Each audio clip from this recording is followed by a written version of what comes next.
I can't remember Manchester United being in an absolute mess like this for a long time. And if I'm being honest, there are a lot of players in that team who I think are average at best. I think whoever loses, then there's big questions need to be asked.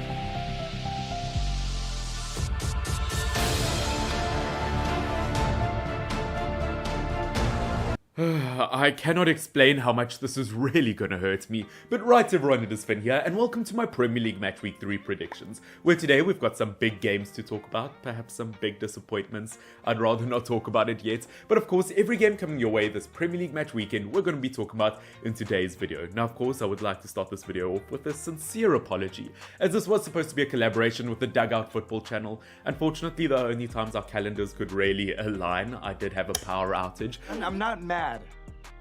I'm just disappointed. So I would like to apologize about that, but worry not, ladies and gentlemen, because at the end of the video I did get a clip from Doug, luckily, thank you very much Doug, where we talk about the Liverpool versus Manchester United game. As we know, two gigantic football teams, maybe the biggest rivalry in football at the moment, or in the history of football, and neither of these two teams have won their first two games of the season. It is going to be an absolutely gigantic one, so of course if you do want to see that discussion, make sure you wait till the end of the video. And of course, in terms of my predictions, ladies and gentlemen, don't forget to put down in the comment section down below your predictions for the upcoming match week. Of course, I think it was Fulham who got the most predictions right in the previous video. He got 6 out of 10 predictions correct, which is very good. So of course, ladies and gentlemen, if you do want to feature in next week's video, don't forget to put your predictions down below. But of course, jumping into our first game for Premier League Match Week 3, a match week where, as a Manchester United fan, I'm going to absolutely despise. But of course, game number 1, we have Tottenham Hotspurs versus Wolves. Now of course, that Tottenham Hotspurs-Chelsea game last week, I mean, was absolutely phenomenal. It's fair to say that Tuchel lost his cool during that game.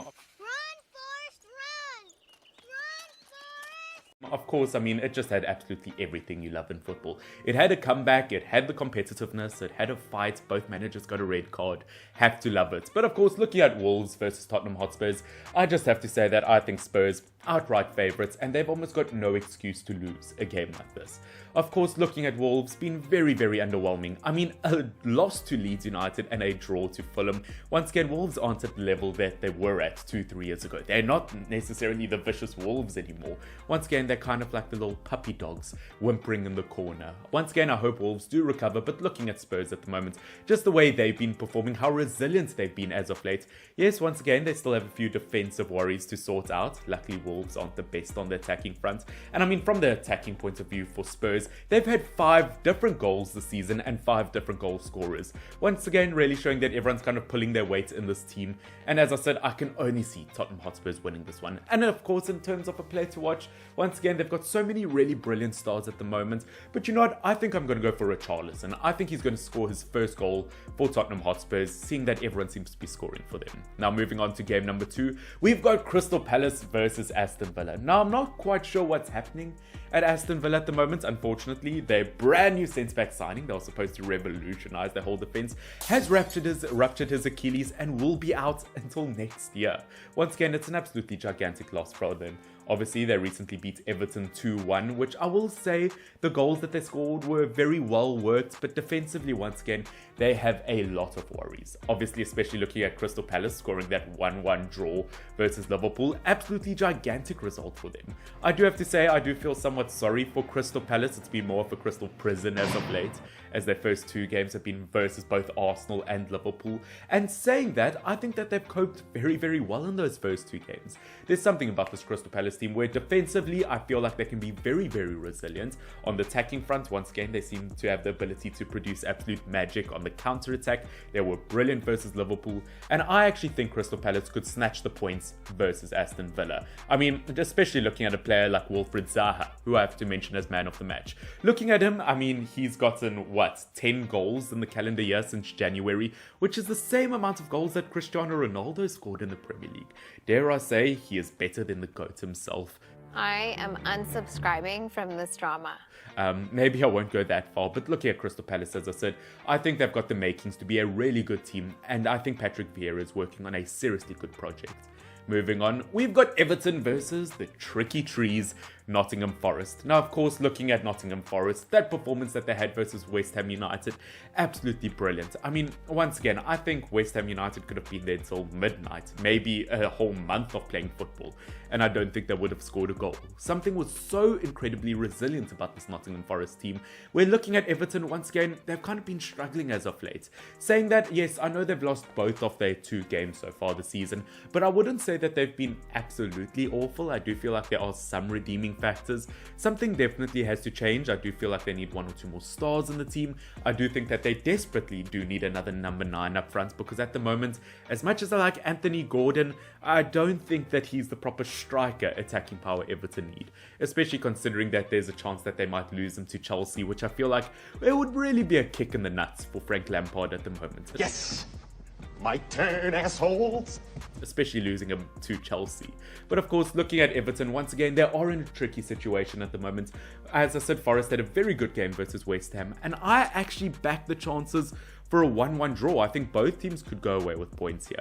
Obviously, Nottingham Forest getting their first win since 1999 in the Premier League, absolutely huge for them, and I do believe that maybe that confidence could carry over. In terms of a player to watch, I don't want to say Dean Henderson. I mean, he was brilliant versus West Ham United, obviously.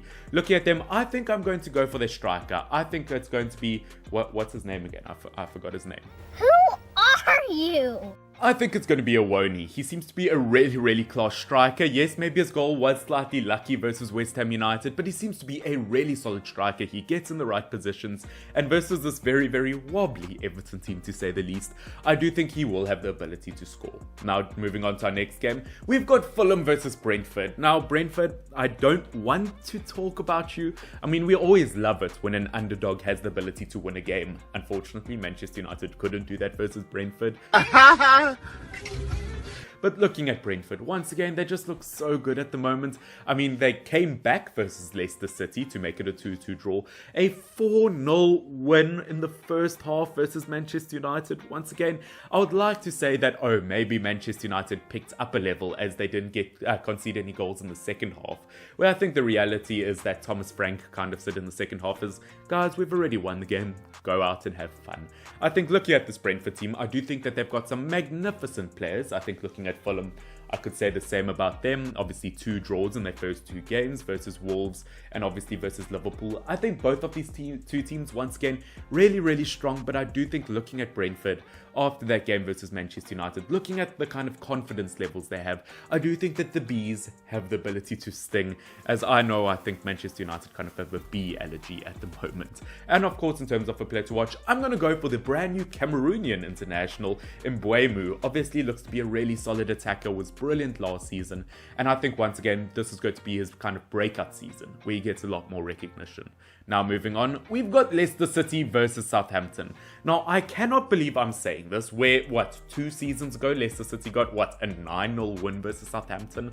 I can't believe I'm saying it, but I think this time around somehow Southamptons might be the multiple Southamptons. I think Southampton might be the favourites. Of course, looking at Leicester City, a 4-2 loss to Arsenal, and before that obviously a 2-2 draw versus Brentford. We're looking at Southampton, obviously in their previous game got a 2-2 draw versus Leeds United, which is very, very impressive. I mean, to come back versus this high intensity Leeds United team, I think is very, very impressive. I kind of think that Hassan Hutel is kind of working on a project at the moment. I think this season especially, looking at the young players he's brought in, looking at how they develop, I think we could see something special from Southampton this season, and I think that they have potential to get a win versus Leicester. I can't believe I'm saying it, but obviously looking at them ever since they lost Schmeichel, I've always kind of backed Dan Ward as a goalkeeper, but of course I would say that he is the main reason that they lost to Arsenal as a goalkeeper. Unfortunately, way too many mistakes, and versus this kind of really promising Southampton team, I think it could be disappointing. And of course, in terms of a player to watch,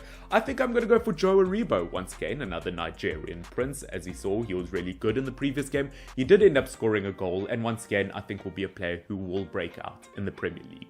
Moving on to our next game, we've got Bournemouth versus Arsenal. Now, once again, Arsenal is the kind of team to lose points versus Bournemouth, but I do think this season something's changed about Arsenal. Once again, you look at Gabriel Jesus, 2 goals and 2 assists in the previous game. Arsenal are on fire at the moment. I do believe that maybe they trust the process now. I think the fans back the club a lot more. And although I like Bournemouth, a 4-0 loss versus Man City, although inevitable, I do think once again it is a bit of a letdown. First time. And I do think maybe they could scrape one versus Arsenal, but it will end up being a comfortable 3-1 win. And I mean, it would be kind of criminal if I didn't choose Jesus getting 4 goal contributions in the previous game. Kind of has to be the player to watch. But now moving on, we've got Leeds United versus Chelsea. Once again, looking at Chelsea at the moment, they seem to rely a lot on their defenders to score, with Koulibaly scoring a better goal than any Manchester United striker has over the last few years. I mean, saying that, I mean, them relying on their defenders to score isn't necessarily a bad thing. If you score goals, that's really all that matters. It doesn't really matter where it comes from, as long as you can do it on a consistent basis. I think this Chelsea team, once again, although they kind of let that lead slip versus Tottenham Hotspurs, I do think Spurs worked really, really well for those goals. And once again, Chelsea is that kind of team to push for the full 90 minutes, where once again, Leeds United, I don't know whether they're going to be able to cope with the intensity of this Chelsea team. Once again, I do think it has potential to be a very, very close one, but as we saw, Leeds United kind of slipping up and losing a 2-0 lead versus Leeds United versus Southampton, and I do think this should go in Chelsea's favour, and I'm going to go for a 2-0 win. And once again, in terms of the player to watch, very tempted to go for the new boys, and I have to go for Cucurella.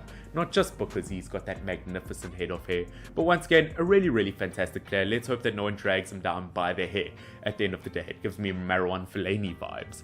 But of course, moving on, ladies and gentlemen, we've got, what is this, our third last game with West Ham versus Brighton. Now, of course, looking at the irons, looking at the hammers, at the moment, it's kind of like one of those little plastic toy hammers, because they have lost their first 2 games. As I said, a 1-0 loss to Nottingham Forest. Once again, it's not ideal for them. I mean, the 2-0 loss to Man City, I kind of understand. But looking at West Ham United, once again, making far too many mistakes. I do question David Moyes in terms of how late his substitutions were. I think he left the changes to be too late. And on top of that, obviously, Declan Rice, once again, just an absolutely horrific penalty. At the end of the day, it just wasn't West Ham United's day. Now, of course, looking at Brighton, I mean, starting off the season with a win over United, I'd prefer not to talk about that. And a draw versus a very promising Newcastle United team.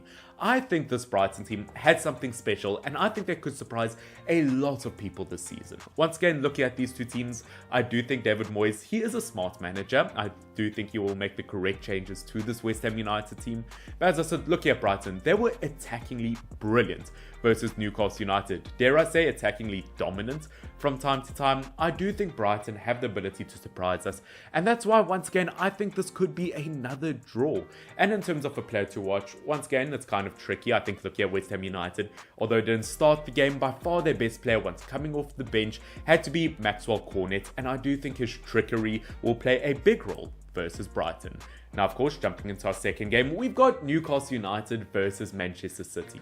Now, of course, I do believe that this is going to be a game that might be one of the biggest in English football in upcoming years. Obviously, both teams have a lot of money in them. I think the kind of improvements over Newcastle United, we could see something special in years to come. But of course, at the moment, just looking at both the teams, I still feel like Manchester City are the obvious favourites. I mean, you just look at a player like Erling Haaland, who only had 2 passes the entire game versus Bournemouth. One of them being from kickoff and one of them being an assist. I mean, if you could only get 2 passes the whole game, that's not bad. Once again, looking at this Manchester City team, from defense to attack, they are just so solid. It is so annoying to watch. Once again, I just really can't fault them. They seem to get rid of some top quality players like Gabriel Jesus and like Raheem Sterling, but they just seem to get better and better year by year, and I don't know how they do it. Looking at Newcastle United, once again, they're very, very promising. If it wasn't for Nick Pope, they probably would have lost versus Brighton. But once again, looking at these 2 teams, although both of them have gotten 2 clean sheets in their first 2 games, I do think Manchester City will kind of break down that Newcastle United defense. And of course, ladies and gentlemen, that takes us to the dreaded game, Manchester United versus Liverpool. Now, of course, this kind of game just kind of fuels me with rage, so I'm going to take a tiny minute off and let's see what Doug thinks about this game. Hi Finn, thank you very much for asking me to do a match prediction of Manchester United against Liverpool. Still the biggest game in English football, in my honest opinion. And it always will be. It always will be, considering the history between the two sides. Both of these sides going into this game on the back of very disappointing results. Obviously, Brentford beat Manchester United 4-0. 4-0 after 35 minutes. Very, very disappointing for a Manchester United fan. We drew 1-1 with Crystal Palace last night. Darwin Núñez gets sent off. Brainless. Absolute brainless what he did. Headbutting Joachim Andersen. Manchester United, I mean, all the talk is obviously about Ronaldo's future. It is all about Ronaldo's future. Even the manager's sort of questioning whether he should stay on if things don't get better. Like, I can't remember Manchester United being in an absolute mess like this for a long, long time. And if I'm being honest, there are a lot of players in that team who I think are average at best. Yes, I know, people have been saying like that. Obviously, David De Gea, he was at fault. He was definitely at fault for the 2 goals against Brentford. But Manchester United, it's the problem is that you've got players in that team who probably don't want to be there, if I'm being honest. Like Rashford, what's happened to Rashford? I mean, Martial, is he going to be fit? Don't know. Key points in this game. Obviously, there is maybe a protest. You're joking. Not another one? And will be very, very intriguing to see if obviously the game goes ahead, of course, because there is a lot of talk that there will be a big protest at the game. And yes, I know Liverpool won 9-0 in aggregate last season, but this game goes into insignificance because you're bottom of the table, we're 12th, so could be a very, very key battle as well. Obviously, Salah against Shaw, I think that's a key battle for me. Whoever obviously plays up front against Lisandro Martinez is going to be very, very interesting. Your midfield, is it going to be McFred again? No, God! No, God, please, no! No! Who knows? But I mean, our midfield, we had, Fabinho, Milner, Elliott last night. So, we shall wait and see. Going into this game, I mean, we have got a good record against you guys. I don't think you've beaten us since 2017 or 2018, I think it was. Wayne Rooney winner at Anfield, I think I've seemed to remember. I've got to be honest, I look at this game and it is a Monday Night Football. I think whoever loses, then there's big questions need to be asked. I think if it's a draw, then it's a bad start for us because we've had 3 draws in a row and we know what draws are like for winning the title as well. If we were to win, I think it would be very, very good for us. It would obviously get us going. If you guys win, then it's a massive morale boosting win for you guys. I'm going to be honest, my prediction, I've been to and froing between this actually.